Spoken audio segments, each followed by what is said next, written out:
At first, it was a very difficult thing to do with these children because they did not know anything about reading.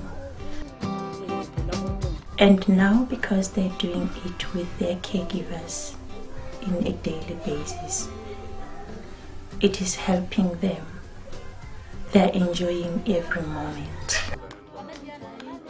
The children who are registered in this library are 107 in the meantime. Even the principal in the school did report that this project has been doing a great job because they enjoy reading and it is fun to them. It is a family literacy project, so what we do is we work with members of the community and we train what we call reading champions to go into the homes and train caregivers, which can be a parent or an older brother or a sister, how to read with the smaller, younger children in the home. And through that the child learns, but also the caregiver or the parent learns how to read. So it's about that bond and it's about learning how to read and getting those basic, fundamental early childhood development practices in place, because it's largely missing in these kind of areas. Reading needs to happen in the home. It's not something that must just happen at school in isolation. If you're going to create an environment where children can learn more and develop that quest for knowledge and understanding, it needs to be a habit that's formed in the home and that's supported by the home.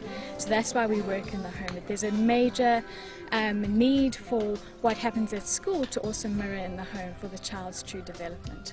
What makes it so special, number one, it's a mother tongue project. So we are teaching children at early childhood development in their own mother tongue before they get to anything else like English or that. So it's mother tongue. That's quite unique in South Africa. Number two is it's a relatively inexpensive model. Our model can be replicated. It's very simple. It can adapt to the needs of the community and it's relatively inexpensive if we look at some other interventions happening in the country at the moment. And number three, one of our major key differentiators is that we link families to local libraries.